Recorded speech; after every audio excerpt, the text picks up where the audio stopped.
Welcome to day in Ammu's life. எல்லாரும் எப்படி இருக்கீங்க?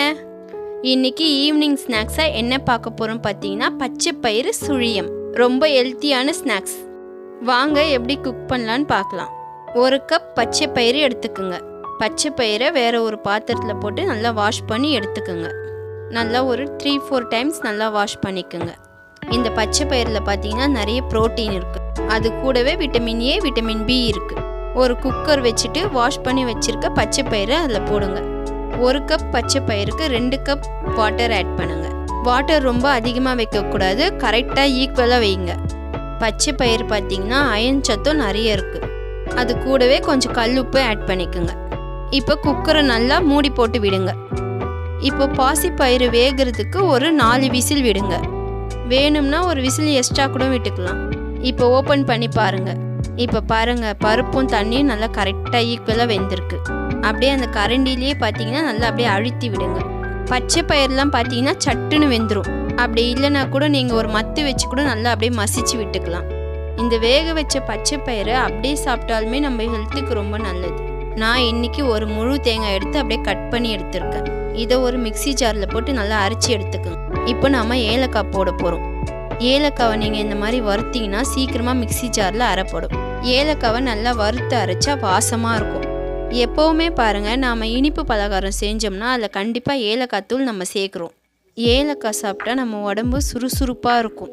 ஏலக்காவை இந்த மாதிரி அரைச்சி போடும்போது பசங்க தூக்கி போட வாய்ப்பு கிடையாது. அப்புறம் ஒரு பாத்திரம் வைங்க. நான் இன்றைக்கி ஒரு 200 கிராம் வெல்லம் எடுத்திருக்கேன். வெல்லத்தில் 1 டம்ளர் தண்ணீர் விட்டு நல்லா கொதிக்க விடுங்க. நல்லா சல நல்லா கொதிக்க விடுங்க. நல்லா பாகுபதம் வரணும் அப்படின்லாம் அவசியம் கிடையாது. இப்போ நமக்கு தெரியும்ல, கொதிக்கும் போதே ஓகே இந்த பதம் போதும் அப்படின்ட்டு அந்த அளவுக்கு கொதிச்சா போதும். அந்த வெல்லத்தோட பச்சை வாசனை போகிற வரைக்கும் நல்லா கொதிக்க விடுங்க. நீங்கள் வீட்டில் பசங்களுக்கு வாரத்தில் ஒரு டைம் செஞ்சு கொடுங்க. அப்படி இல்லை முடியல அப்படின்னா மந்த்லி ஒரு டைமாவது நீங்கள் கண்டிப்பாக செஞ்சு கொடுங்க. அப்புறம் ஒரு கடாய் வச்சுருங்க. வடிகட்டி வச்சுருக்க வெல்லத்தை இப்போ இதில் ஆட் பண்ணுங்கள். இப்போ கொஞ்சம் நல்லா கொதிக்கிட்டோம். இப்போ நாம் துருவி வச்சு தேங்காவை ஆட் பண்ணிக்கலாம். கொஞ்சம் கொஞ்சமாக ஆட் பண்ணுங்கள் தேங்காவை. அப்புறம் நல்லா கலந்து விடுங்க. தேங்காவும் வெல்லமும் அப்படியே நல்லா கொஞ்ச நேரம் அப்படியே குக் ஆகட்டும்.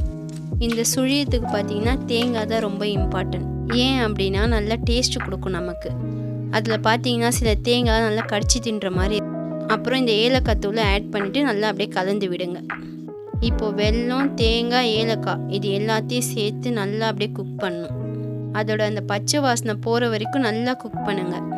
வேணும்னா நீங்கள் இதில் 1 ஸ்பூன் நெய் கூட ஆட் பண்ணிக்கலாம். இது நல்லா கொதிக்கும் போது பார்த்தீங்கன்னா நல்லா ஒரு ஸ்மெல் வரும். அந்த ஸ்மெல் பார்த்தீங்கன்னா நல்லா சூப்பராக இருக்கும். நம்ம இதெல்லாம் குக் பண்ணும்போது கண்டிப்பாக நமக்கு ரொம்ப ஆசையாக இருக்கும் சமைக்கிறதுக்கே. இப்போ நம்ம வேக வச்ச பச்சை பயிரை இதில் கொஞ்சம் கொஞ்சமாக ஆட் பண்ணுறோம். நல்லா அப்படியே கொஞ்சம் கொஞ்சமாக ஆட் பண்ணி நல்லா கலந்து விட்டு மறுபடியும் கலந்து விட்டு, ஏன்னா மொத்தமாக சேர்த்தா நம்மளால் கலந்து விட முடியாது. அதனால தான் கொஞ்சம் கொஞ்சமாக ஆட் பண்ணுறோம் நாம். இப்போ அப்படியே எல்லாத்தையும் சேர்த்து நல்லா கலந்து விடுங்க. பாருங்கள், பார்க்கவே எவ்வளோ சூப்பராக இருக்குது பாருங்கள். அந்த தண்ணி பாதம் இல்லாமல் கெட்டியாக. அப்புறம் ஒரு பவுல் எடுத்துக்கோங்க. 1 கப் மைதா, அப்புறம் 1/4 கப் அரிசி மாவு. பாசிப்பருப்பு அளந்தோல்ல அந்த கப்பில் தான் மைதா எடுத்துருக்கு. 1 ஸ்பூன் உப்பு ஆட் பண்ணிக்கோங்க. உப்பு உங்களுக்கு எவ்வளோ வேணுமோ அவ்வளோ ஆட் பண்ணிக்கோங்க. ஒரு சிட்டிக்கு மஞ்சத்தூள் ஆட் பண்ணிக்கோங்க. இப்போ அப்படியே நல்லா கலந்து விடுங்க. எல்லாமே சேர்ந்து அப்படியே நல்லா கலந்து விடுங்க. உப்பும் மஞ்சத்தூளும் சேர்த்த உடனே அப்படியே நல்லா சேர்த்து கலந்து விடணும். மைதா, அரிசி மாவு எல்லாத்தையும் சேர்த்து நல்லா கலந்து விடுங்க. இப்போ கொஞ்சம் கொஞ்சமாக வாட்டர் ஆட் பண்ணுங்கள். இப்போ நல்லா கலந்து விடுங்க. வாட்டர் கொஞ்சம் கொஞ்சமாக ஆட் பண்ணி தான் நல்லா கலந்து விடணும். ஏன்னா ரொம்ப தண்ணி பதத்துக்கு இருக்கக்கூடாது. ரொம்ப தண்ணியாகவும் இல்லாமல் ரொம்ப கெட்டியாகவும் இல்லாமல் மீடியமான பதத்தில் இருக்கணும். இந்த மாதிரி இருக்கணும். இந்த மாதிரி கொஞ்சம் கெட்டியான பதத்தில் இருக்கணும். உங்களுக்கு பசங்களுக்கு இந்த மாதிரி வீட்டில் செஞ்சு கொடுக்க பிடிக்குமா? எனக்கு ரொம்ப பிடிக்கும். இப்போ குக் பண்ண ஆயில் ரெடியாக இருக்குது. ஆயில் இப்போ நல்லா சூடாகட்டும். இப்போ எண்ணெயை ஸ்லோ ஃப்ளேமில் வச்சுருங்க. அதுக்குள்ளே நாம் பச்சை பயிறு ரெடி பண்ணிக்கலாம். இப்போ நாம் எல்லாத்தையும் இப்போது ரவுண்ட் ஷேப்பில் பிடிக்க போகிறோம். ரொம்ப பொறுமையாக ஒன்றா எடுத்து அப்படியே ரவுண்ட் ஷேப்பில் எடுத்து அந்த பிளேட்டில் அப்படியே பிடிச்சி வைக்கணும். அந்த பச்சை பயிறு பார்த்திங்கன்னா நம்மளுக்கு உருட்டுறதுக்கு ரொம்ப பிடிக்கும். வீட்டில் சின்ன சின்ன குட்டீஸ் இருந்தாங்கன்னா மம்மி நான் பண்ணுறேன்னு வருவாங்க. நமக்கும் ஆசையாக இருக்கும், நாமளும் அது கொடுப்போம். அவங்க என்ன பண்ணுவாங்க, நம்ம பெரிய ரவுண்டு பண்ணால் அவங்க குட்டி குட்டி ரவுண்ட் பண்ணுவாங்க. நல்லா ஒரு உருண்டையாக எடுத்து நல்லா அப்படியே பிடிச்சி வைங்க. இந்த மாதிரி வீட்டில் லீவ் டைமில் இது கண்டிப்பாக நீங்கள் செஞ்சு பாருங்கள். நீங்கள் செஞ்சு பார்த்துட்டு எப்படி இருக்குன்னு எனக்கு கமெண்ட் பண்ணுங்கள். நம்ம கடையில் வாங்கி தரதை விட இந்த மாதிரி டெய்லி நம்ம வீட்டில் ஸ்நாக்ஸ் செஞ்சு கொடுக்கலாம். டெய்லி செய்ய முடியலனா கூட வாரத்தில் ஒரு தடவை கண்டிப்பாக நீங்கள் செஞ்சு கொடுங்க. ஏன் சொல்கிறேன்னா, இது ரொம்ப ஹெல்த்தான ஃபுட்டு. நம்ம வீட்டில் எல்லாருக்கும் பார்த்து பார்த்து நல்லா செஞ்சு கொடுப்போம். இப்போ நம்ம உருட்டி வச்ச இந்த பச்சை பயிரை மைதாவில் டிப் பண்ணி அப்படியே ஆயிலில் போடுங்க. இதே மாதிரி ஒன்றா டிப் பண்ணி அப்படியே ஆயிலில் போடுங்க.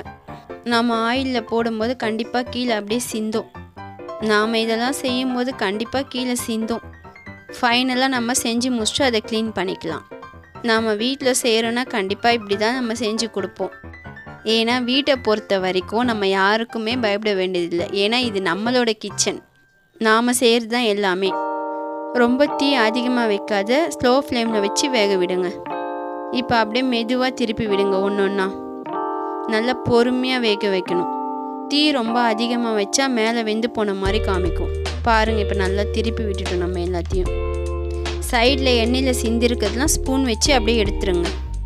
பாருங்கள், இப்போ நல்லா அப்படியே குக் ஆகிட்டே இருக்குது. பார்க்கவே சூப்பராக இருக்குது. கண்டிப்பாக நம்ம பசங்களுக்கு இந்த மாதிரி சிறுதானியத்தில் நம்ம செஞ்சு கொடுக்கணும். இந்த பச்சை பயிறு பார்த்திங்கன்னா இதயத்துக்கு ரொம்ப நல்லது. இதை பாசிப்பருப்பு சிறுபருப்புன்னு கூட சொல்லுவாங்க. நான் வாரத்தில் ஒரு வாட்டி பாசிப்பருப்பில் கண்டிப்பாக ஏதாவது செஞ்சு கொடுத்துருவேன். ஓகே ஃப்ரெண்ட்ஸ், இன்றைக்கி இந்த பச்சை பயிறு சுழியம் உங்களுக்கு பிடிச்சிருக்கா? உங்களுக்கு பிடிச்சிருந்தா லைக் பண்ணுங்கள், ஷேர் பண்ணுங்கள், கமெண்ட் பண்ணுங்கள். மறக்காமல் சப்ஸ்கிரைப் பண்ணுங்கள். அப்படியே பக்கத்தில் இருக்க பெல் ஐக்கானை கிளிக் பண்ணுங்கள். ஆல் செலக்ட் பண்ணிக்கோங்க.